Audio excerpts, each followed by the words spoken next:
happy to have with us today Guy Kornowski from the Weizmann Institute, advised by a PhD student of Vlad Shamil. I can also personally attest that he spent his last summer interning at Apple with Vitaly Feldman and Unan Khalwa. And yeah, well, yeah. With them, I was there. And he will come to tell us a little more about optimization and somewhat of its connection to generalization in high dimensions. Thank you, Guy. Thanks. So thanks, Moshe, for the introduction and also for inviting me. So I'll talk about the role of high dimensionality in optimization and generalization nowadays in modern learning.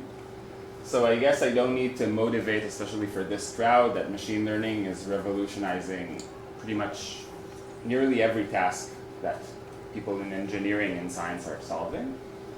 And what all these different domains boil down to are relatively similar algorithms from a general perspective, which is minimizing some empirical loss over some, nowadays typically a neural network. So we have some parametric method, we have the parameters theta, and we collect data, the x, y's, and yi's, their associated labels typically, at least in supervised learning. And we want to minimize some empirical loss. So how we do this is by optimizing or training, typically done in practice by a gradient method or something of that sort.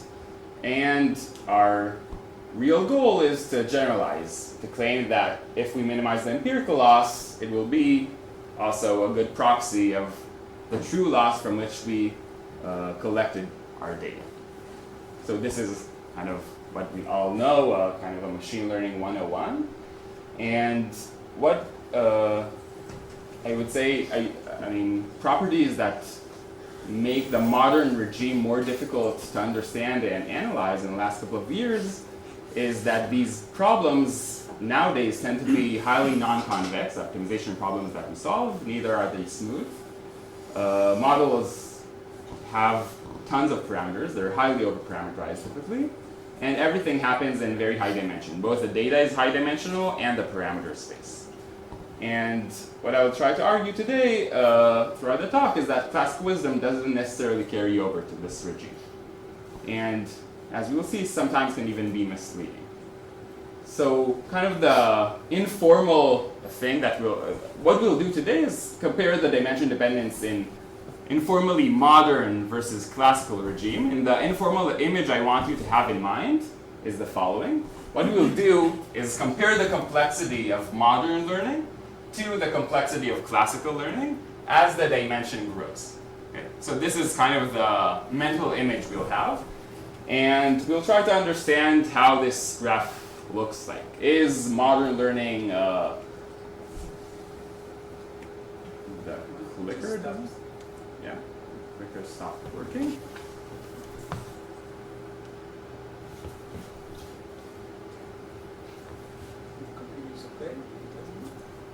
Yeah, the computer is okay. I'll check it in the meantime. Okay. Anyone else has a computer? I'll do it from the computer in the meantime. No worries.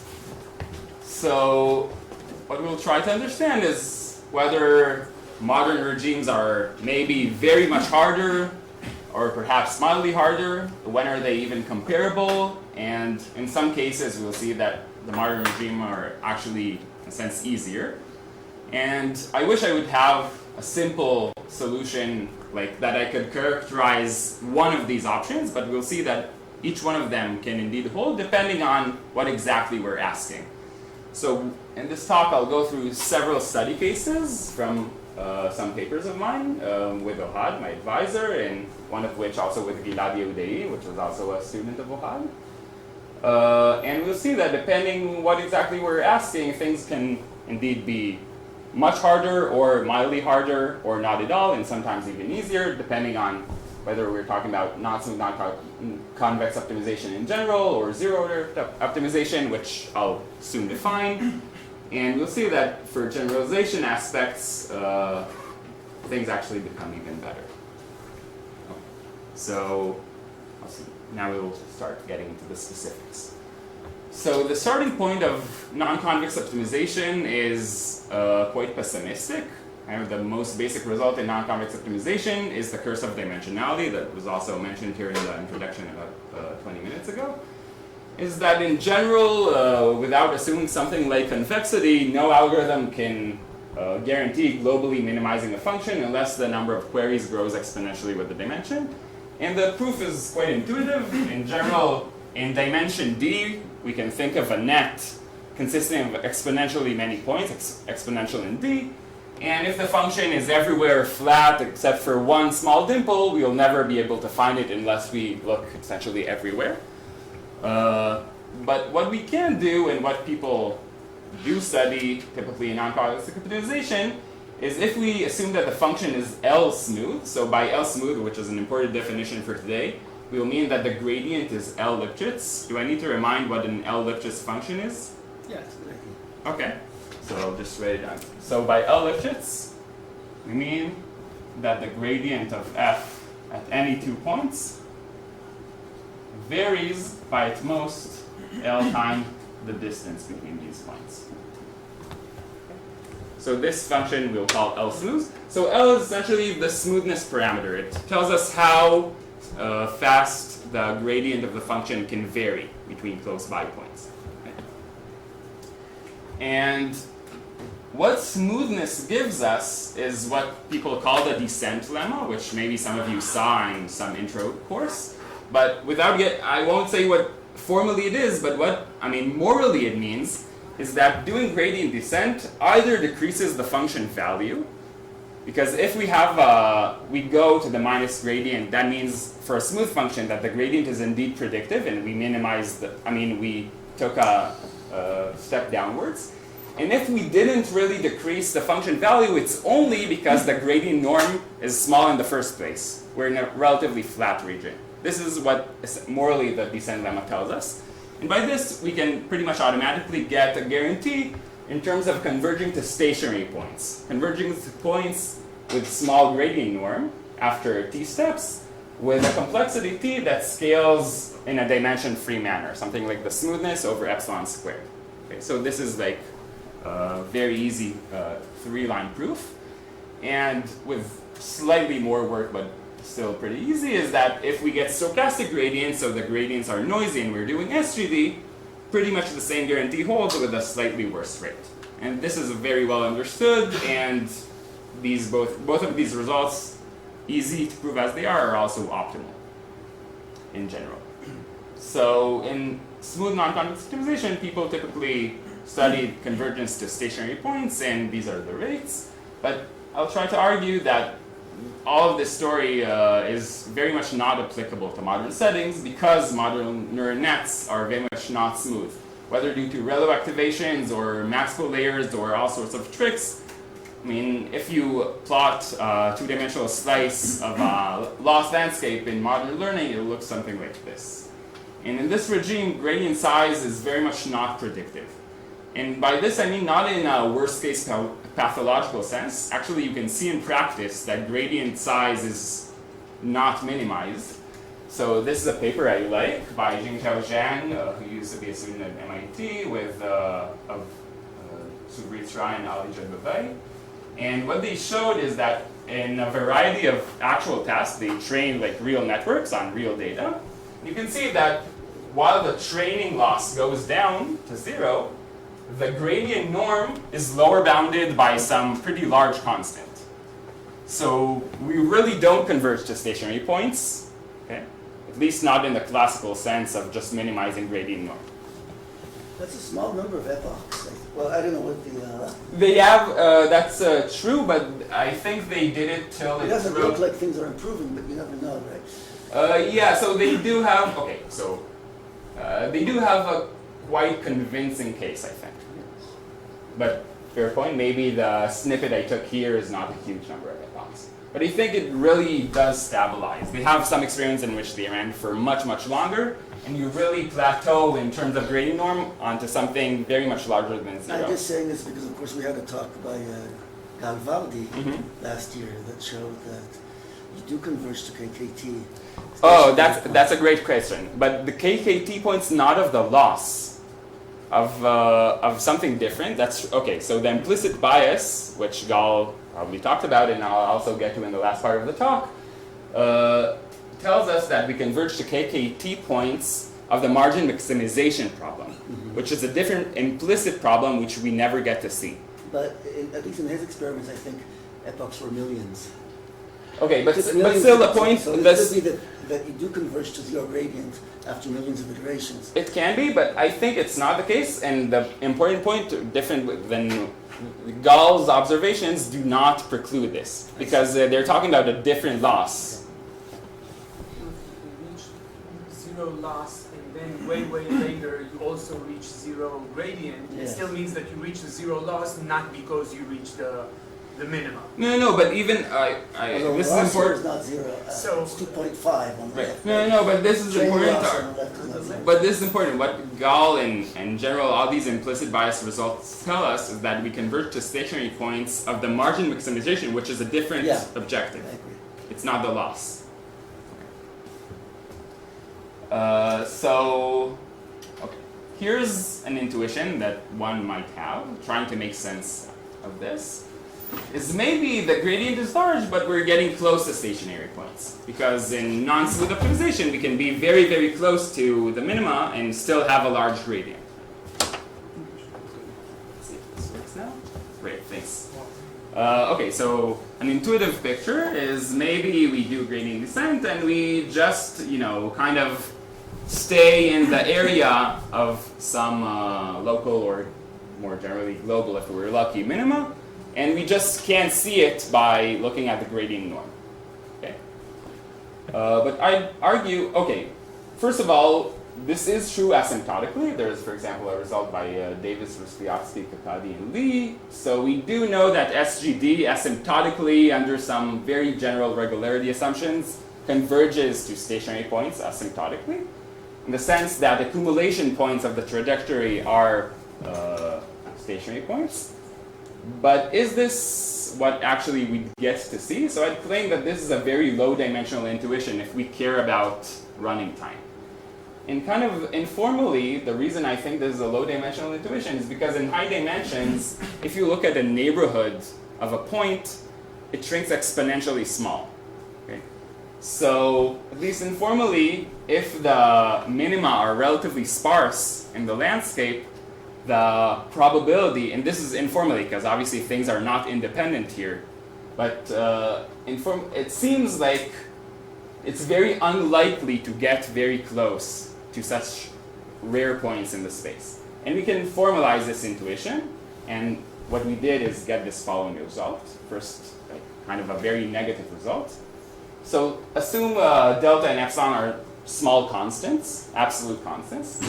Then no algorithm whatsoever, not only gradient descent, but actually no iterative algorithm, no matter what you do, apply momentum or whatnot, can get even close to points with small gradient uniformly over bounded Lipschitz functions, unless the number of queries, the number of the time you spend, it grows exponentially with respect to the dimension. Okay, so in a worst case sense, you will never get to see stationary points. And this holds under pretty much every regularity assumption that people consider in the non-smooth optimization literature. So the first kind of very grim result is that reaching stationarity induces exponential overhead. We said that in smooth optimization we can do it dimension free, and now not only we need to pay some dimension factor, we need to pay an exponential dimension factor. So this is not a good way to analyze non-smooth, not complex optimization. Okay.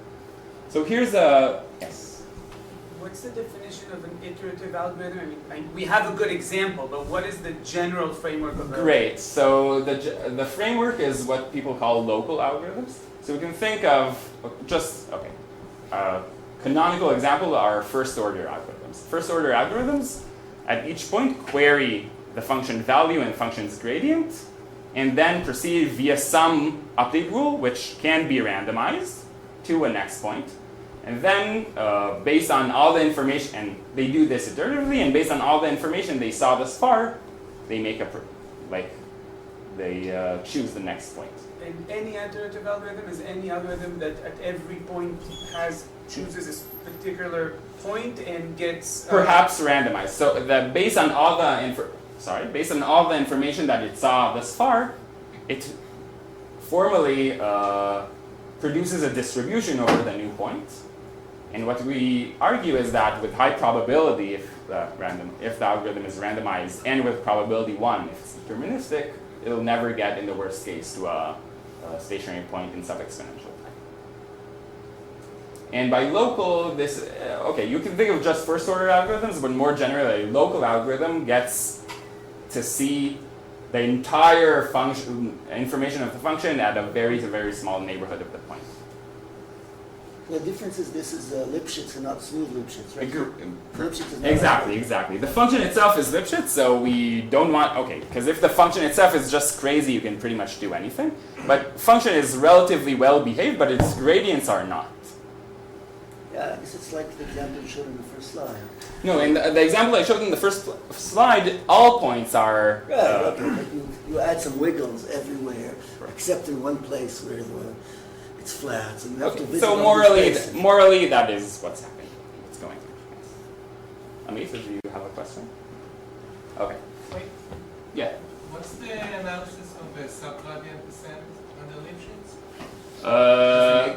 Okay, great. So that's a good question. I didn't want to get into technical definitions, but one can think of there's something called the Clark subgradient, which is well defined for Lipschitz functions in general, and so in general it will be a set and not like a single vector. The gradient now is a subgradient set.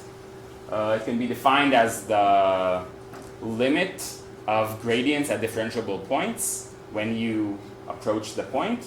So you take all of those limits and just take their convex hull. It generalizes the subgradient from convex analysis. And then, for example, what people in this context typically call a subgradient descent is just choosing the minimal norm element from that set. So it's well defined, and it does introduce dynamics that asymptotically converge to stationary points.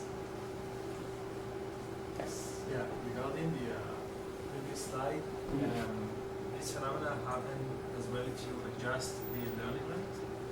Yes, so for any learning algorithm whatsoever, even adjustable, even a one that is not predetermined but goes on the fly based on all the information that it sees along. So yes, even if you adjust the learning rate.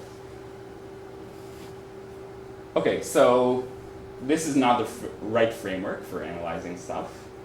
So here's another thing that we can try to do. Analyze non-smooth functions through smooth approximations. So as an algorithmic template, this is pretty simple. We have this non-smooth function f. We think of a function f tilde which approximates it up till plus minus epsilon. And then we run some smooth algorithm on f tilde, because f tilde is smooth. Okay. So we have this perhaps ill-behaved red curve. And we just squint our eyes a bit and try to implicitly act on the smooth approximation. So many algorithms, whether implicitly or explicitly, utilize this approach. And this is very popular, especially in convex optimization, but also somewhat in non-convex optimization. And the main question remains is, how do we construct this? And obviously then, what algorithm we run on the smooth approximation. But we'll focus on the first one. Let's say we know how to do smooth optimizations. So let's just ask, how can we even approximate non-smooth functions by smooth functions? Okay. So I want to do a small detour to classic results in smooth approximation. So if I give, here's a question. If I give you a non-smooth function and I ask you to uniformly approximate it by a smooth approximation, how would you do it? Any ideas? How to smooth non-smooth functions? Interpolate the points. Okay, but let's say I don't want to query everywhere in order to interpolate. I want to do something on the fly. Okay, so... Polynomials, Fourier, whatever. Okay, so Fourier is, I think, a good candidate. So more generally, kind of Calculus 101 is that you can convolve with a smooth function. So if f is not smooth and we convolve it with some smoother function, then convolution preserves the smoothness of the better one of them too. Okay? So we can just locally smooth it. And this formally corresponds to sampling from some density, which we'll want relatively concentrated around the original point. So we're just locally averaging the function values and taking the expectation. So this defines a smooth function. In optimization, people call this randomized smoothing. The reason for which is the advantage of this approach is that it's very easy to compute or to estimate. You just query perhaps one or a bunch of samples from this density, you average them, and then based on the responses, you get either a good estimate of of whatever you want of f tilde. So you never really need to see f tilde, you only need to see f, which is your loss. And by averaging a bit of perturbed points, you get to implicitly act on f tilde.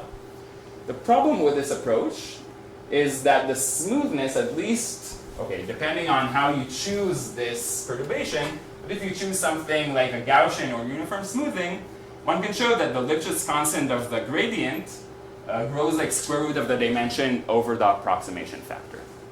Okay. So you pay some dimension, polynomial dimension factor. Okay. And okay, a priori one can think that maybe just mathematically in very, very high dimensions, perhaps it's impossible to do any better approximation, but it turns out that it is possible. There's this thing called the Lassery-Lyon smoothing from the functional analysis literature. So it's this complicated looking function, which is in closed form. And what's remarkable about this function is that the smoothness of it scales as 1 over epsilon, no matter how high the dimension is. It's independent of the dimension, the smoothness factor. But obviously from a computational point of view, actually computing f tilde at any point amounts to solving a non-convex optimization problem. So it's not really clear that you can actually use this in practice. Yes?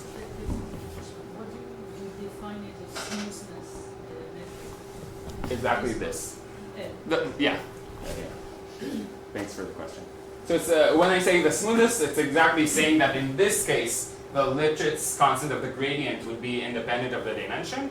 And in this case, it would be order of square root of the dimension.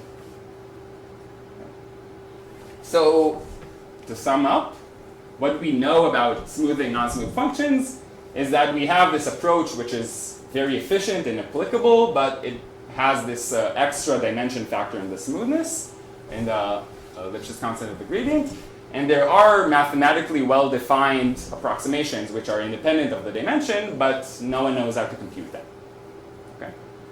So I'll also add that for convex functions, for anyone who saw Moreau smoothing, also known as proximal smoothing, you exactly get the best of both worlds.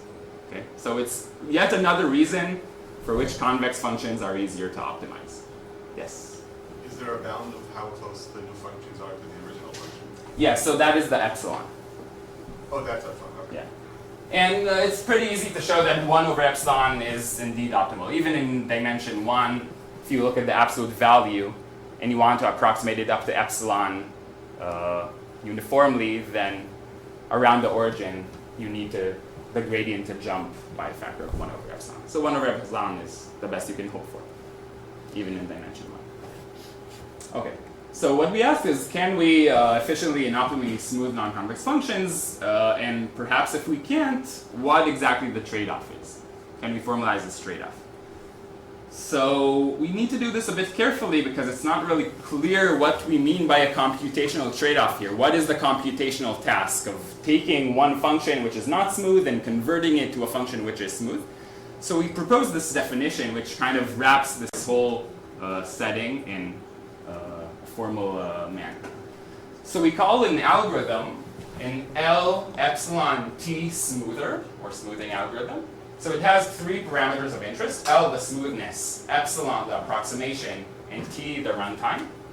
And we call a function, an algorithm, L epsilon t smoother, if for any Lipschitz function and input point x, it queries f, the function of interest that we have access to, sequentially, so it can make a decision on the fly based on the information that it gathers. So it sequentially queries f at t points, and what it returns is up to maybe some bounded error, or maybe even randomly, and this only holds an expectation, some gradient of a smooth approximation of f. Okay. So it returns something which is a proxy of some L smooth approximation of f up to plus minus epsilon. So is the definition clear? In this definition, it seems like the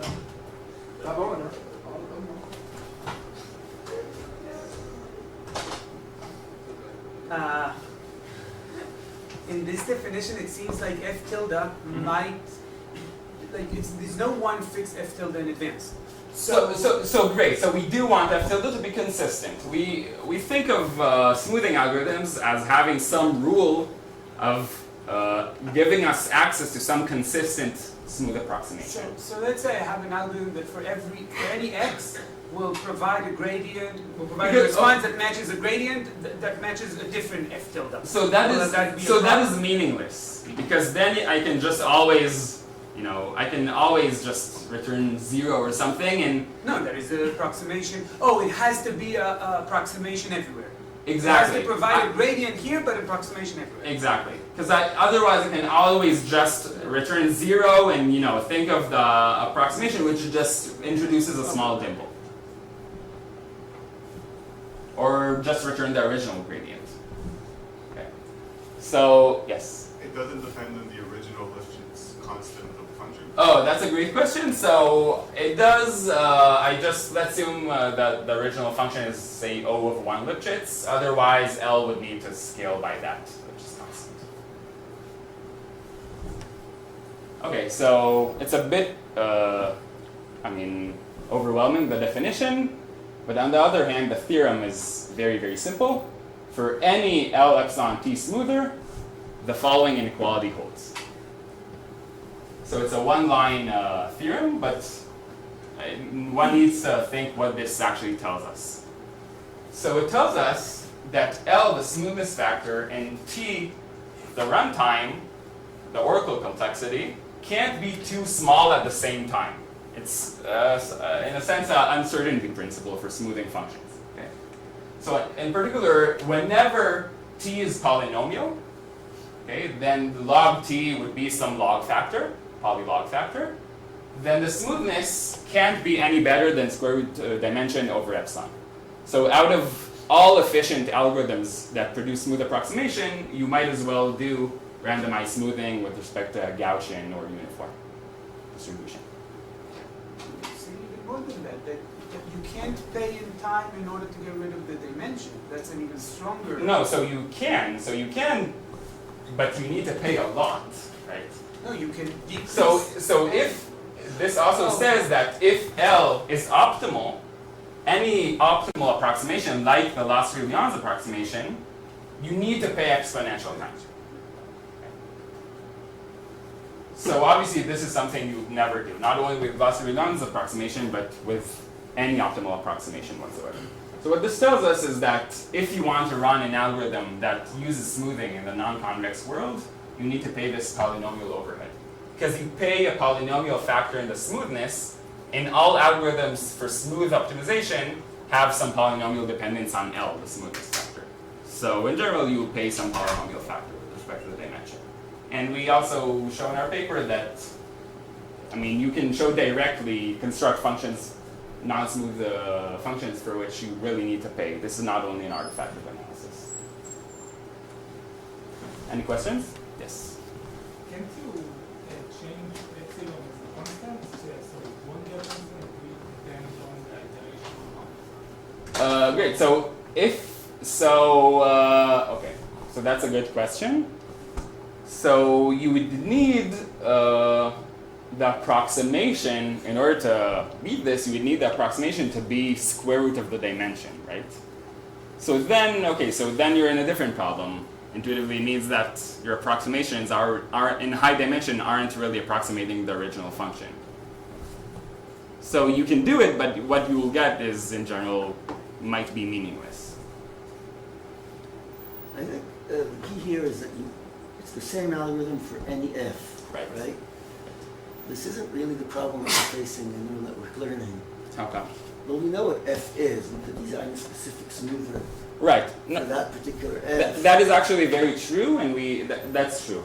So we have this other paper, which I won't talk about, with Ohad, Mike Jordan, Manos, and Mitakis, and Tian Yulin, in which we designed smoothing algorithms specifically for ReLU networks, and there you can avoid this factor. So that's very much true.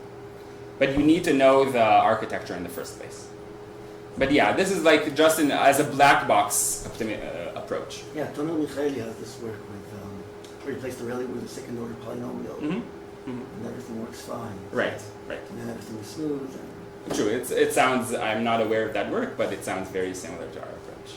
You can essentially smooth the ReLUs, and you can show that stationary points of the smooth approximation coincide with stationary points of the original function. That's true. Okay. So till this point, I talked about some things that you cannot do in very high dimensions and not smooth non-convex optimization. And from this point onwards, I'll talk about things that you can provably do. So let's talk about zero-order optimization. So what is zero-order optimization? Zero-order optimization is if you have some objective, and I'll consider even more generally a stochastic objective, but the stochasticity is not super important. So if that confuses you, you can just think of f as being some one fixed function. It's not super important for this talk. What makes it zero-order optimization, the term zero-order refers to the fact that now we can't access the gradients of the function. We can only query its values. Okay? And this models applications in which gradients are either inaccessible or just hard to compute for any reason, perhaps memory or whatnot. Okay? And this is this framework models some of the application models. First of all, is adversarial attacks. So if you think of an adversarial attack and you don't know the model you're trying to find an adversarial example for, you can just ask questions. So asking a model questions is essentially just getting its values, right? And not ever seeing its gradients. And also there's this paper from Lassner Ips, which became extremely popular, that showed that you can very efficiently use zero-order optimization in order to fine-tune LLMs. And there the advantage is not the fact that you can access gradients, but they're very expensive. So it turns out that you can decrease the memory footprint by a factor of like 10 or something by using zero-order optimization, which has huge implications in practice. All of these applications are, of course, still not smooth, neither are they convex. And on the other hand, there's a huge literature on zero-order optimization, also known as gradient-free optimization, when the function in hand is smooth or convex. And how these results typically look like in this easier regime, in like the classical regime, is that the complexity of zero-order methods scale as d times the complexity of first-order methods. Okay? Intuitively, this makes sense, right? With d queries, or let's say with 2d queries of the original function, you can just take the finite difference along each coordinate. If it's smooth, you essentially approximated its gradient, and then you can run a first-order method. And it turns out that in the worst case, there isn't something substantially better that you can do. So zero-order optimization pays in runtime a d factor that first-order optimization does not, in linear ND. Okay? So what can we do when the function is not smooth and not convex? So we already said that getting to stationary points and smoothing is hard. So we need to be careful. And we'll talk about something which is emerging as a strong framework for optimizing non-smooth, non-convex functions, which people call Goldstein stationarity. So we call a point a delta epsilon. We have two approximation factors. A delta epsilon stationary point of our function of interest f. If there exists a convex combination gradients who are all in a delta neighborhood of our point, that cancel out up to epsilon. So intuitively, this it talks about the case in which perhaps the point of interest has a large gradient by itself, but there are enough gradients nearby that cancel out up to epsilon. Okay? So this is some generalized notion of stationarity, which doesn't require directly having small gradients. Okay. And why is this definition interesting? First of all, it's just from a mathematical point of view, it's a relaxation of stationarity, right? I mean, for having delta being 0, this is exactly saying that the point has small gradient. And more generally, if the function is locally smooth, then any delta epsilon stationary point can be shown to be just stationary. The reason is, if you're averaging things that cancel out, but they're all pretty much the same thing due to smoothness, or they're very close to one another in the first place, then the only way they can cancel out is if they're all small in the first place. That's kind of how you do this. Yes? In what sense is this different than smoothing the function? Isn't the convex combination itself effectively telling me how to do a convolution? Perfect, but it can vary depending on the point. So it's convolution with a function that's data dependent. Right. That's not called convolution. Yeah. Right. But effectively. Yeah, exactly. So it can change depending on the point. That is the important aspect of this definition. It's not a fixed convex combination. Okay. And I'd argue that this definition is also interesting because morally this is what stationarity really is. So the word stationarity means that you get stuck, right? That you can't make any progress. That's what being stationary is. So what are these points? They're points either with small gradient or points with many large gradients that point in different directions. So intuitively, these are points in which you don't necessarily know how to progress, okay, where to go. And the contrary of this, the counterpositive of this claim is that if this definition is not satisfied, what does this mean? That all gradients are pretty large and pointing in the same direction. They're correlated. So you can descend. So you can use this observation to design algorithms, and indeed this became super popular since the work of Zhang et al. That designed an algorithm that works for non-smooth, non-convex optimization in a dimension-free manner and gets to such points under this relaxed notion of stationarity. And it was later generalized. There are by now like tons of works on this, but we also know how to design stochastic first-order algorithms that also have dimension-free complexity. All of this are first-order algorithms. So it still leaves open what can we do in zero-order optimization. Okay? So how can we design zero-order optimizers that get to Goldstein stationary points? A naive approach is the following. This is, I think, the first. If you work on optimization or think about this a bit, the first thing you try to do is, first of all, you locally smooth the function. So it's easy based on zero-order information, based on finite differences, to get a gradient estimator of a local smoothing of the function. Okay? And then just run SGD on that. So how good would this work? First of all, not so bad, also in practice.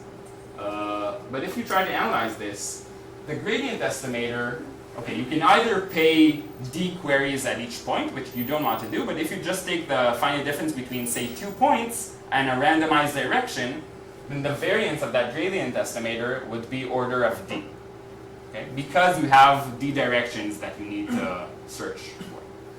And on the other hand, we already said that the smoothness of randomized smoothing scales as the square root of the dimension. And it's also well known that SGD, the number of iterations you need to pace, scales as the variance of the gradient estimator times the smoothness factor. So you get something super linear in D, right? D to the 3/2. And indeed, this was done by 2 previous works that showed that you can design algorithms for zero-order optimization that achieve this super linear dimension dependence, which again is square root d times worse than smooth or convex optimization, in which we know that you only need to pay d. And moreover, they even conjectured that this is necessary, that the fact that non-smoothness and non-convexity are, in a sense, interacting with one another makes it likely to be intrinsically harder. And actually, the funny story is that Yang-Li Lin, one of the authors of the first paper approached me at a workshop and asked me if I can prove based on lower bounds I worked on that d to the 3/2 is actually the best that you can do.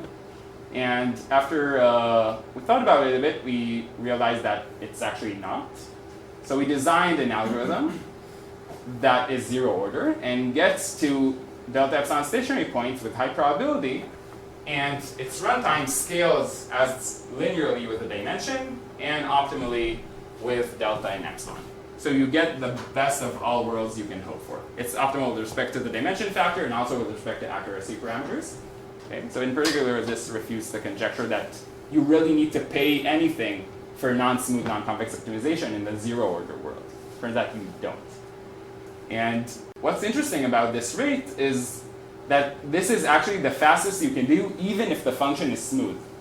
So recall that a while back in the talk I said that SGD in smooth optimization does L over epsilon to the 4th. So when delta and epsilon are approximately the same order, you pay here something over epsilon to the 4th, and this is exactly the best you can hope for. So we get a kind of non-trivial, corollary, which is that non-smooth optimization in this case is as easy as smooth optimization. So we get optimal results with no overhead. And something also interesting is that it's very easy to parallelize our algorithm. We show in the paper how to do this.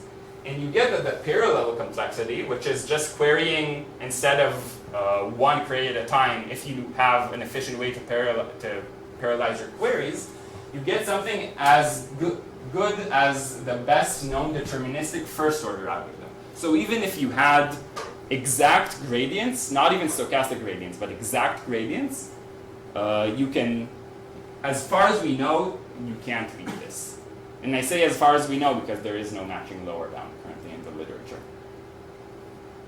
So the cheapest query is possible. Noisy zero order queries lead to the best algorithm that you can hope for. What time is it? I don't know if I have time. Yeah, I probably don't have time to talk about the algorithm itself, but it's essentially some sort of like gradient descent with noise and clipping and momentum, so it's also very practical. Since our work, there are also several other papers that show that you can ditch the clipping. You cannot, as far as we know, ditch the momentum. I do want to talk in the time that I have left about generalization, which we did not talk up to this point at all. So we said a lot about optimization, but what we typically really care about in machine learning is generalizing to new data, right? Not only minimizing the empirical loss. So classical statistical wisdom is, and I think go over this pretty fast because it seems like this was also discussed at least last week and maybe in the last couple of weeks, is that you do ERM, you minimize the empirical loss, and the classical ERM explanation is that if you minimize the empirical loss and your function class, your hypothesis class is not too large, then you generalize also to the distribution. And on the other hand, classic statistics tells us that if train and test loss differ, then we can overfit and get a bad prediction. And we all have seen these figures from statistical learning textbooks that show us that when the model complexity is too large, then we can just overfit. On the other hand, we know that this doesn't happen nowadays. Neural networks are huge, they're highly overparameterized in most applications in which they're used, and they're trained up to very close to zero training loss, even when there is noise in the labels. So by definition, they're overfitting. And in particular, it isn't the case in noisy situations that the training and test loss are approximately the same. But we still generalize in the sense that they do pretty well as one can hope for in noisy situations. And maybe as someone shown in the last couple of weeks, the double descent curve, which people very much like to talk about nowadays. So this is this empirical phenomenon. We don't really understand it that well, or we're starting to understand it. that the risk, or the test loss in other words, does indeed first grow up to some point with the capacity of the model class, but then it continues decaying and actually is even better than the classical regime of underparameterized models. Okay. So one can also do a bunch of experiments on this. If you sample, this is a small experiment that I did, which is very easy to run. If you sample noisy linear data and you want some highly overparameterized model to fit this data, if you do something silly as polynomial interpolation, you obviously won't generalize at all. But if you take a huge neural net and run SGD, then it will overfit, but also stay close to somehow the true meaning of the data. And why it does it is largely open. Okay, so let's formally describe what we're going to talk about. So we're considering noisy classification data. So the x's are going to come from some distribution in d-dimensional space. And the labels are either plus or minus 1.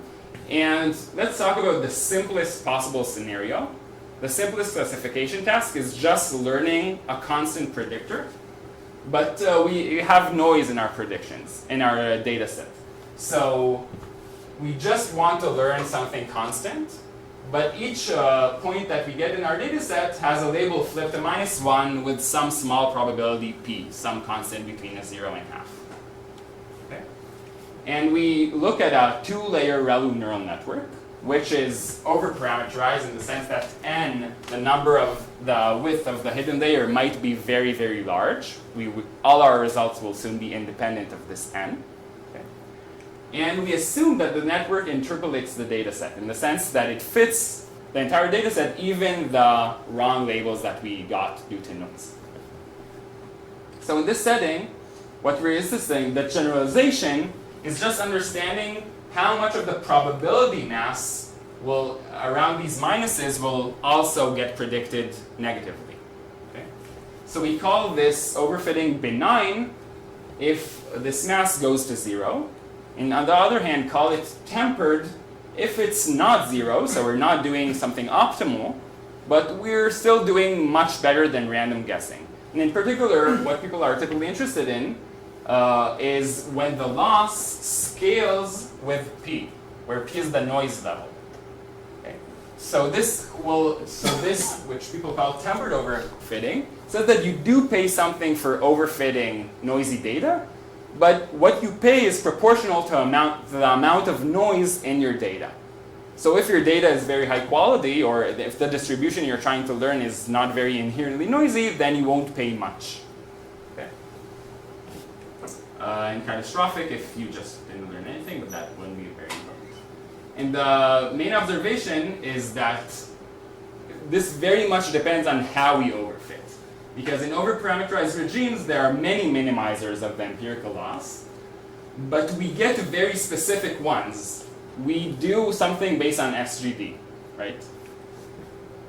So what we will try to understand are how the solutions that we actually get to by running SGD and getting to low losses in parameter space, what does that induce in the prediction space with respect to our parameterization of neural nets. Okay. So what we were able to show is that on one end, if we're in very, very low dimension, just in dimension 1, okay, and the noise level is p, in the situation I just described, gradient-based training drifts the parameters towards a predictor, and theta is the neural net with parameters theta, that suffers loss proportional to p. Okay, so this means that in dimension 1, we provably get tempered overfitting, whereas in the exact same situation, but if the data is high dimensional, so in particular if d is larger than poly n, m is the sample size, and the log 1 over epsilon, then we get to loss bounded by epsilon. Okay? So in other words, just rearranging this means that the loss is bounded by something that goes exponentially fast to 0 with respect to the dimension of the input data. So the same algorithm based on the dimensionality of the data, we get better results in high dimension. So we get this bliss of dimensionality for generalization in this setting, which is exactly the opposite than what you would expect based on a VC analysis. Because in this situation, the VC dimension is much larger than this situation. Okay. So how does this make sense? Why aren't we contradicting known VC lower bounds? Because it's a specific algorithm, exactly. Because we're not saying that all the ways that you can interpolate in high dimension generalize. We're saying that the solutions of SGD essentially will generalize. So this is an implicit bias argument? Exactly. So exactly what's going on here behind the scenes is that we use implicit bias, which is something that, as mentioned here, Gal and Ohad are experts on.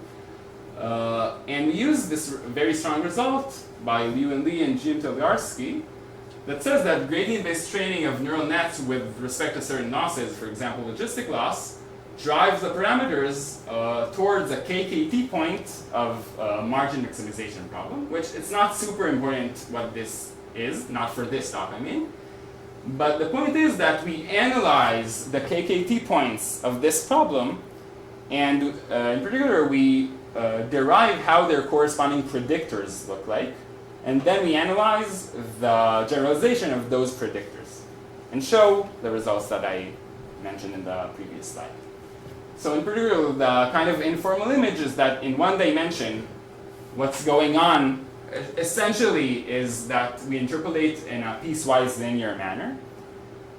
This is kind of what we show. And this already means it's clear if you interpolate in a piecewise linear manner, it's clear that you will pay something which is proportional to the amount of labels that were flipped, right? Now, on the other hand, in high dimensions, kind of the intuitive picture is that you do interpolate, but the mass, the volume around those label flips shrinks exponentially. So it's, once again, under the hood kind of a concentration of measure argument. Okay.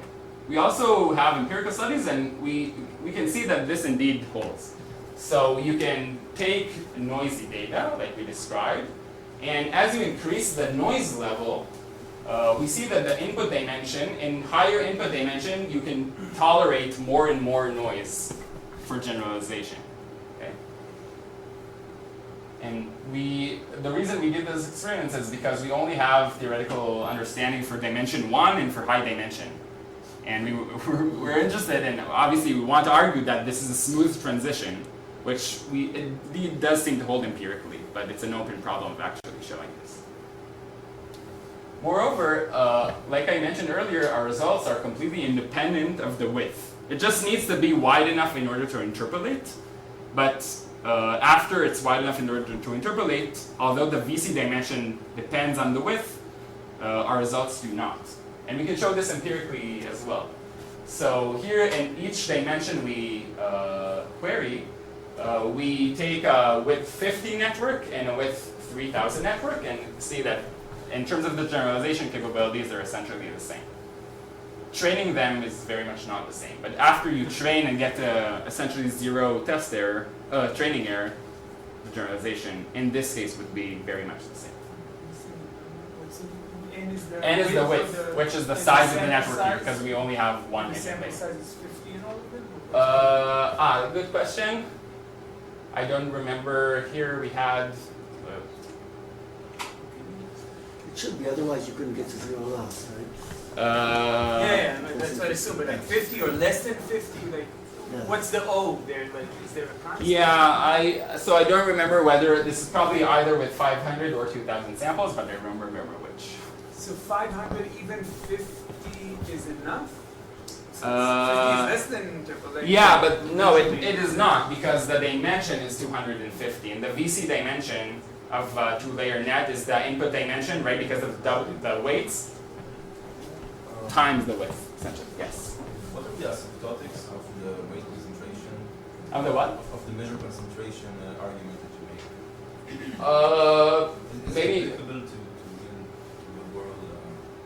Like, can you say something about real world scenarios? The world exercises? Yeah, so that's a good question. So there was in last NERPS there was a tutorial by on generalization and overfitting, like on implicit bias and all of these stuff.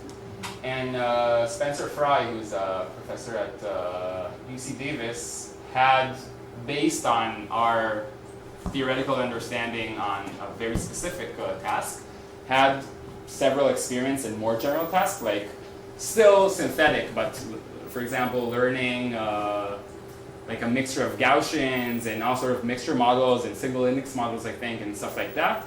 And you see the same phenomena. We just don't know how to prove it for any one of those more complicated models, but essentially our understanding that we got by analyzing this simple model is transferable at least to some other models of data distributions. Okay, so to conclude, I wish I had a simple one-liner for this talk, but as you probably noted by now, the things we deal with in modern ML theory that I work on at least reveals a pretty complicated role of high dimensions, which very much depends on what exactly you're asking. So some of the take-home messages is that large gradients are to be expected if you don't want to pay exponential overhead in terms of runtime. And that smoothing is much better, but still leads to some efficiency versus smoothing trade-off, which is now polynomial instead of exponential. Whereas zero-order optimization, you can get to optimal results with no overhead at all in the modern regime. And moreover, that at least in certain situations with respect to distribution, high dimensionality actually helps generalization, and that this is an artifact of the training algorithm. Thanks.